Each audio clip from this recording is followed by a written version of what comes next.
This morning, I became privy to this little thing right here, Bun. The slightly memeing company. It's like they can never tell if they're memeing or they're mean or they are just making informative tweets. You never really know when it comes to Bun. But they made a particular tweet this morning that I thought was quite interesting. Right here.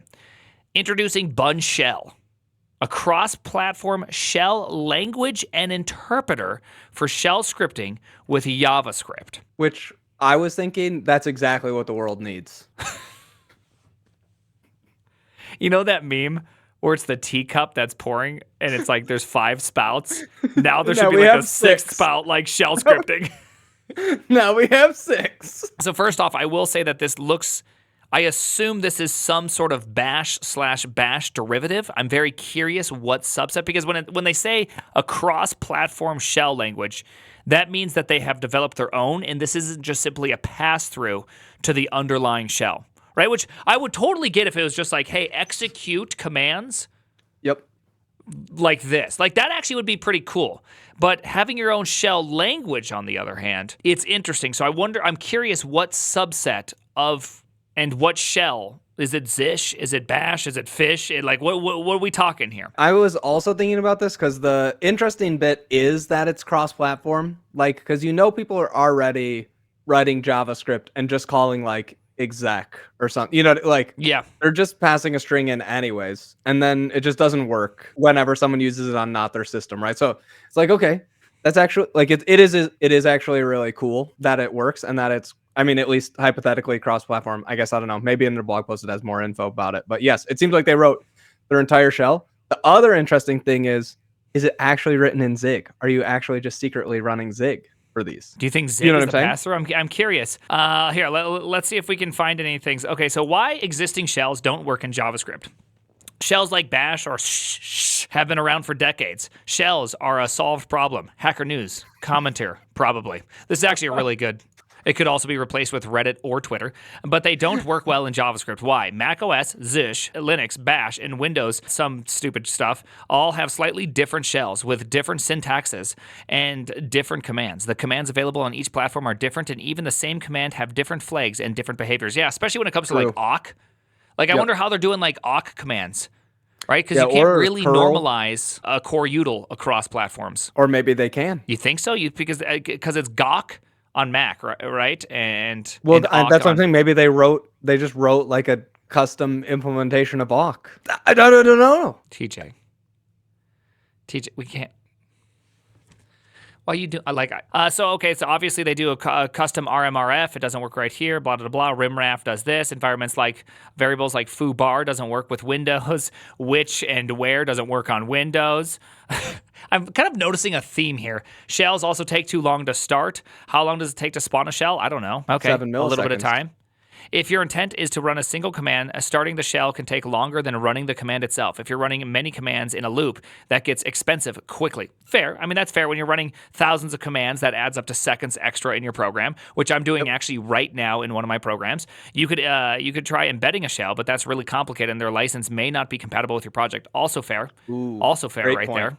Great point. So I'm curious. Let's see. Is there any mentionings of? Oh, you can pipe to standard out. Okay, so it has all these features. Interesting. Okay, I'm just curious if they have like some sort of spec on like what the language is likely to be, because you only get some basics right here, right? I like that you're doing this. This is super cool. Like you can do piping and all that, but. Yep. One thing that I never remember how to do is exactly how to do a conditional statement in Bash. There's like there's the single one, there's the double one. Yes. They have slightly different meanings between them. Yeah, because spaces, those spaces. The command is literally 2 left brackets. You know what I mean? And so if you put the text next to the 2 left brackets, it's no longer that command anymore. It doesn't run.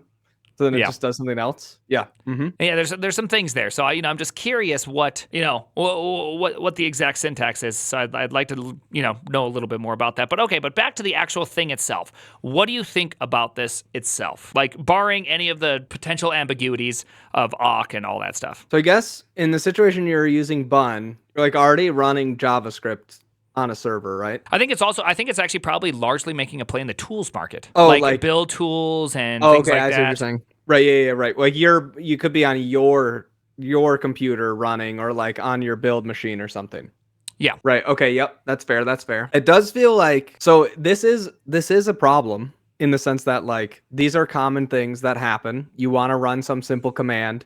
It works on your computer, and then someone on your team has a different version of Mac OS, or like they're using Arch and they don't have the right packages, or they're on Nix and they don't believe in like changing their system. I don't know. Right. So it's like, okay, it would be nice if your JavaScript could like do some things with this without having to download like 80 different packages and having to remember that like RMRF doesn't work on Windows Yeah. or something.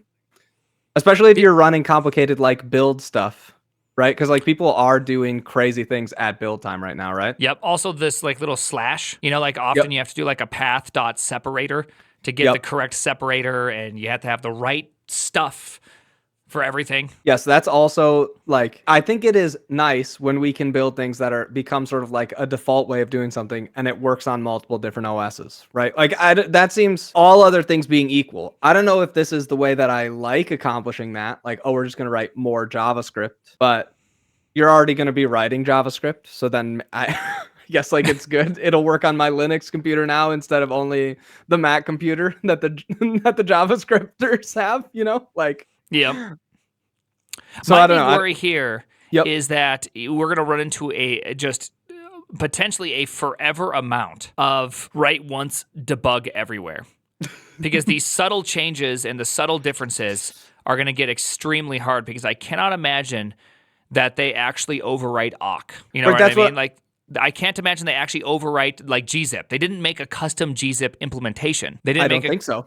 Yeah, so I have this like heavy doubt that we're going to get anything, but you still have all the cross-platform headaches Right. that are unique. And also, second off, this middle one actually really is confusing to me right here, just because await is over here. So what are we awaiting? Are we awaiting the array buffer? Like this whole syntax example is actually likely invalid. But nonetheless, that's just a JavaScriptism for you, because it's not No, I like think Rust, which is does it not? yeah, you can't do this. So you can't go await a promise dot. The dot will apply to the thing that is before the promise. So my What guess does is that the what comes back, you must be able to do dot array buffer, which is also a promise. It must be a promise with additional properties on it. I don't know, but either way, oh this is that's good. That's a confusing. good question. Yeah. Yeah. Oh, so they just didn't include the parentheses in this one. Yeah, Is what yeah, you're yeah, saying. Yeah. Gotcha. Yeah. That is a little bit confusing. That would be nice if it didn't have that. Maybe Bun just was like, we'll parse it the right way. They're just That would be terrible. That would actually be the worst possible answer to all things, because that. No, but real talk, like, the things that I do like is that I already have to do this sometimes, and the biggest problem about shell script is I basically, any shell script, I have a rule, which is the moment you get to arrays, you've gone too far, and it's time for you to choose a different language. Now, Right. I don't care what that well, language now it's is. JavaScript.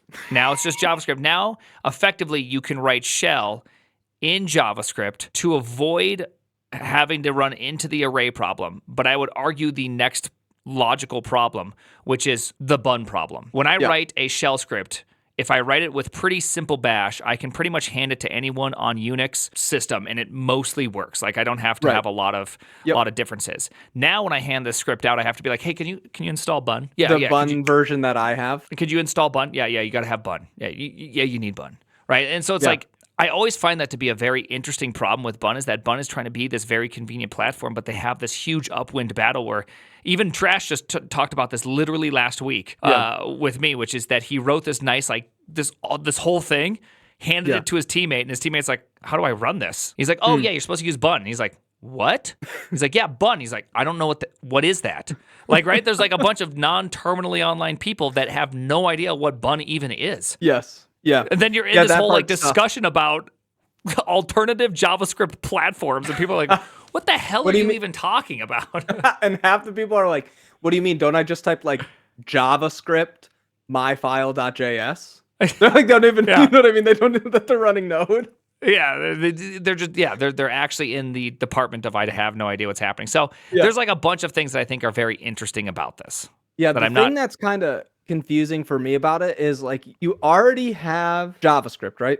So it's like I wouldn't be composing commands that require weird things. Like I would already be using a library that does OS or like FS or like other things, right? Like Yeah. I would find it weird to write the second command, the like rm-rf, no matter where I was in JavaScript. The gzip one is like is Gzip is kind super of weird because there's zlib. Like zlib is a right. node standard. It is already something that works. It Yeah. feels strange to write your own, like gzip this way. But those don't handle. So the two cases that they mentioned in the article, I don't remember what the first one was, but the second one was that running shells can take a long time. So I guess that would be like if you're going to exec something. Yes. Right, like the only way you could do the one where you're doing this like bun foo.js, right? The third example, you do actually have to like start exec like some other exec thing. And then that part does feel kind of weird. I mean, you can set environment variables. I'm sure there's like some platform independent API. So that part is the part that's kind of weird, right? Because like I already have JavaScript. I can just like install the node modules and stuff that I would need to do cross-platform API things. Yeah, I'm pretty sure there's rules around environment variables and how they do it. In fact, I even thought there was like an API for actually just doing that. I thought there was one to just say, hey, here's the API for it. Maybe I'm completely wrong on it. Yeah, I thought there was like env, and then you can just set it as one of the things. Oh, there you go. Yeah. There it is, right there. So I would assume that exec is already a platform independent way to set these kind of variables as it is. So each of the examples, I can see how like their version looks a lot easier. Right? Like I get that. I'm with them. And for like writing a quick and dirty script, it seems better. But I am still sort of struggling to sort of get why I would want to like have this as such a big feature, because if I'm going to ship it as something important as part of anything I'm making, I would probably unquick and dirty script it into like cross-platform APIs that work well and just compose like normal JavaScript functions instead of this. I would agree. And it's also not like you were saying, not everybody has bun right now. It'd be different if it was like make. Then be like, okay, well, everyone has make installed or something. You're like, okay, then maybe I learn how to use make. But not everyone has bun installed. So I don't know. I am very conflicted. I was really hoping when I saw the teaser for the $sign that we were gonna get like a bun crypto coin, so we could just start importing dollars like for ourselves. But that didn't turn out. So I'm still sort of like reeling from that whole situation. Yeah, no, you're shook. I can tell. When I started this phone call, you seemed a little out of sorts. Because I was thinking like, okay, VC, monetization, what's the obvious next step? Well, you can just like do the Web3 and you just get to import Web3 right at the top. That would have been sweet. Buncoin? That's to the moon. Coin. You know? Yeah, I know. That is, it's actually already on the moon to begin with. Yeah, mooning, you know? So it's like, mooning. It works. It's there. We can connect the dots here. I'm sort of struggling to figure out where I would use this. I don't know. What do you think? Where would you use this? If you, like, let's say your team was using Bun already. Where would you use this? So my general problem is that I only see this useful for dirty scripts. But the reality is all dirty scripts that I make, like, hey, I really need to run this process 10 times and just like make it work. Often I literally, this is like, this is what I do. Let's just say I have something called run, right? I jump in here, I do the whole user, bin, env, bash, do that, hit it with what's it called, a E to get it so it's nice and colored. Oh yeah. Hit it with the space X. So look at that, chmoud. I chmoud it really quickly right there. So we're good to go. And then like Copilot A helps me a lot because I am like really bad at this. And so when I run something like this, I can go like that. And then I can go like this, PID equals, and then it's like, oh yeah, it's that one. And like I can do all the things I need to do really quickly in a bash script to like do the dirty work. Yep. With Copilot, because I'm not the best at Bash and I'm not like one of my goals is to be inherently bad at Bash because so you of don't get sucked down like exactly the temptation. I don't get sucked down the temptation to keep on just iterating just a little bit more, right? And so like right here, this is clearly a place where you're going to accidentally tempt yourself, and I think you'll be able to go so much further, which I almost think that in the end, it's just going to produce a more wacky system to try to reason about. Right. That's kind of my concern because, like, how are you going to know that now you depend on, like, gzip? Yeah. Yeah, right. You know what I'm saying, right? There's no standard installation. You're not installing zlib or expecting zlib as part of your build, which Bun probably ships zlib, and Node already comes with zlib. So, like, it's already a thing. Yeah, for the common ones, it's fine, but it's like as soon as you just end up using one that someone, like, has to install with, like, apt or something, right? Then But it's still just kind of like, I don't know. It just seems, I mean, obviously I like it Yeah. because it's cool and it's sweet engineering. So Yes. that part, but I'm trying to not like just be like, well, I like it because it's cool engineering. I'm on your team for that one. I'm actually struggling because of that specific one because I'm like, hey, yeah, look at that. I'm like, thing oh, go. I would use this. But really what I should be saying is like, oh, I would abuse this. Yes. Like, so I don't know. I think it's really cool to be able to just like super easily await a command and get the output and then do a few things with it. I like that. I like that, you know, it's going to handle like escaping things and all this other stuff, right? It just still, you know, still makes me a little bit nervous because every time I see shell scripts and commands accumulate, I always regret that situation in 6 months. Yep. I've never written a script that was more extensive than something small that I did not regret, like universally. So that part's kind of that's what I'm trying to figure out. I'd be interested to see. Do you have any tweets from like Jared or anything that we could pull up or like look at his to see what he has to say about it? It'd be interesting to see what like Jared's thought process is. It Did you see Trav? Can I run bun from a bun shell? yes. The answer is yes. It's right there. It's the third command. Classic didn't even read. Dude, Trav didn't even read. What a loser. But okay, so one last follow-up that I also worry about is that bun is supposed to be cross-platform, and the more goodies you store in a bun way, the less you'll have one-way cross-platforming, if you know what I mean, like or cross-environmenting, meaning that you can run your node script in bun, but now there's this like ever-growing set of, we'll call them conveniences, which I don't buy, that make it so that no bun script can be run with node. And then second off, another thing that I see is that when something's easy to use, it will be used. Yes, agreed. And that is an inherently bad decision most of the time. Like you should not read a file likely this way, right? You should, like someone's going to cat file in here. You should not do that. You should use an API to read a file because it's going to be significantly more efficient. Mm-hmm.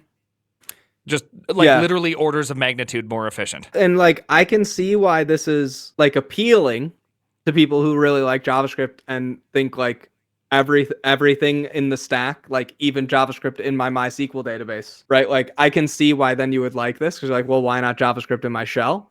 But it just makes me nervous. That's all, you know, just makes me nervous. It's pretty exciting. I don't see anything here necessarily by Jared.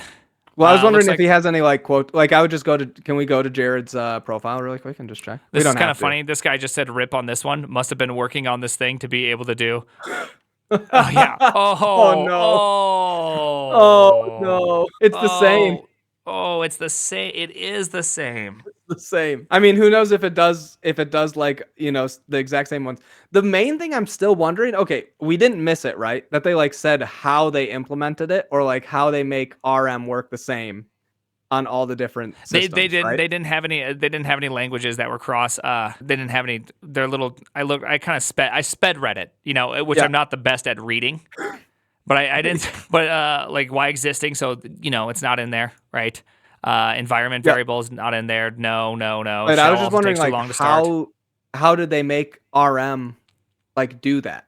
You know what I mean? They must have to parse it, and then they have the hard part is they had to build a mostly compatible Bash parser. The problem is like that's why my very first question was to what level of Bash do they support?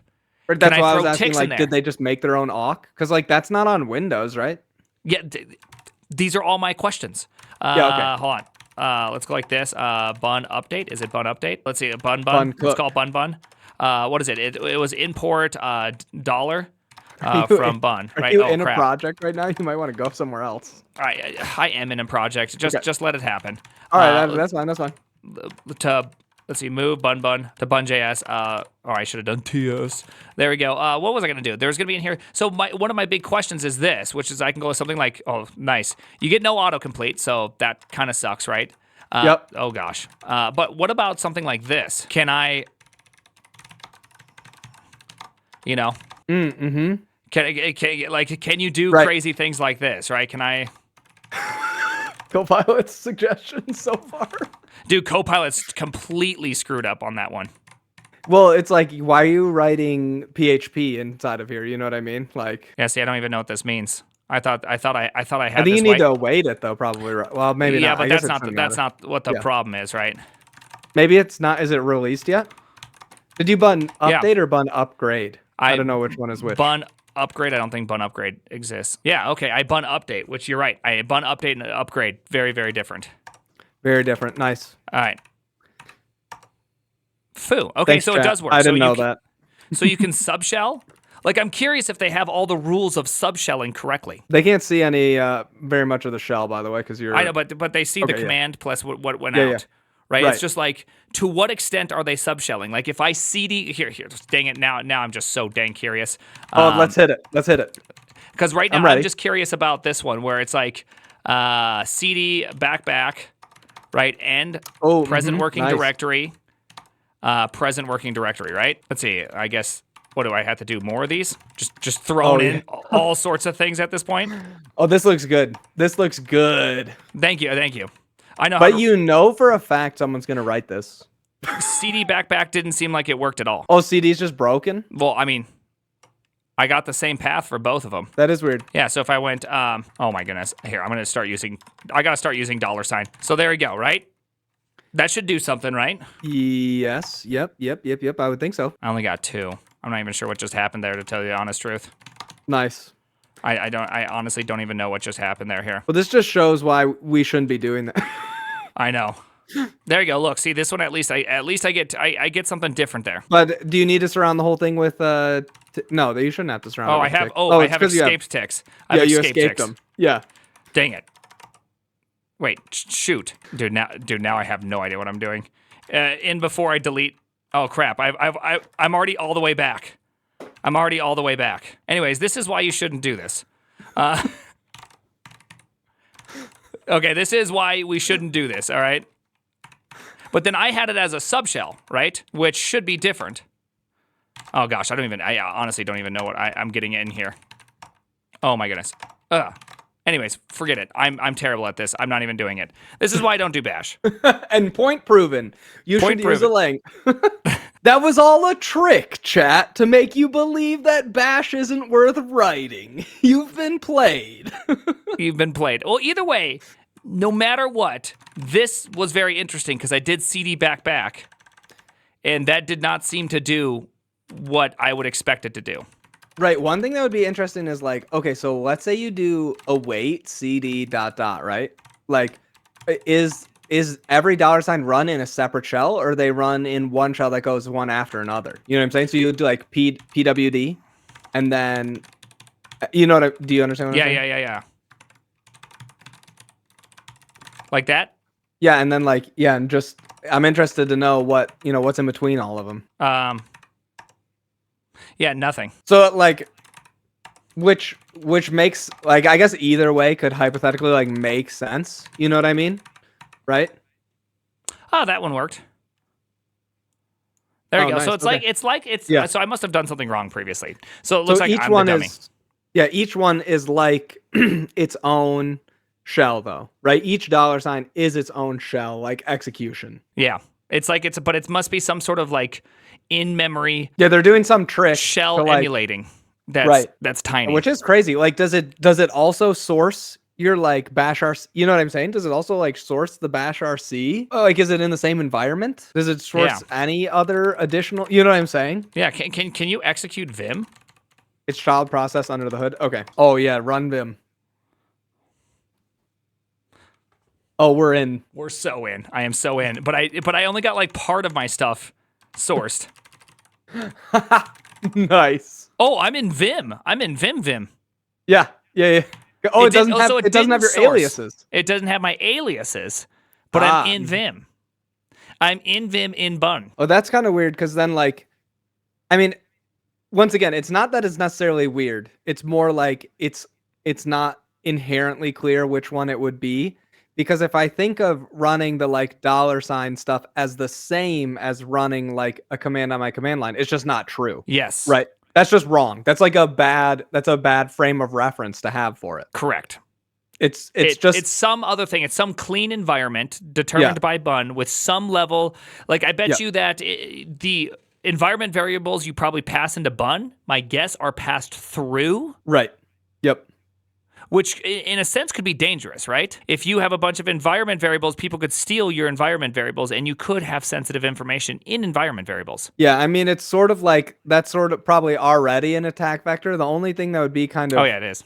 ooh, you know what though? That's new about this is like, of course, all the security things already are checking for exec. You know what I mean? But they're not going to be checking for this. There will be a bit of security leaks for a little bit, and Yeah. it's hard to check for this one. Yeah. Yeah, it's the whole thing is, I still think it's so cool. I'm like, maybe I should just start running in Bun. You know what I mean? I know. But, I mean, at the end of the day, the engineering to this is super cool. and I think it's really cool because this does make, at the very least, like whether it's going to generate other problems, I do think it will probably mitigate a decent share of cross-platform like build kind of things within the JavaScript, like within the Bun ecosystem, right? Yes. Where you're doing a bunch of these things, particularly like Bun has like some build steps and some other things. I'm not really like a Bun expert, right? But like it has all this other sort of stuff that's going on. And so you'll probably be running these kinds of commands more often, right? In Bun, like in some script that's part of your build pipeline. Yes. And then that way you could avoid a whole cross-platform issue. Right. Your deleting of temporary files, your creation of temporary files, all that kind of stuff.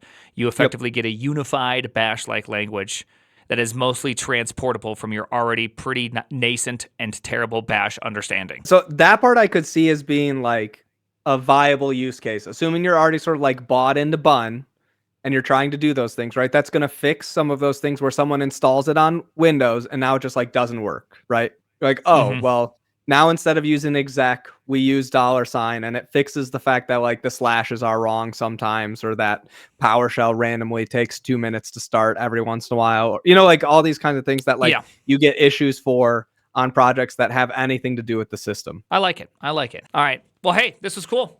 Thanks, TJ, for joining me. No problem. I was thinking about this for quite a bit, and I was trying to figure out what my thoughts were, and I'm still working on it. You know, still working. Well, I appreciate that. Thanks for joining me. Cool project, though. I mean, I'm happy about it. All right. Yeah. The name is TJ. Where can we find you? The Shelligen.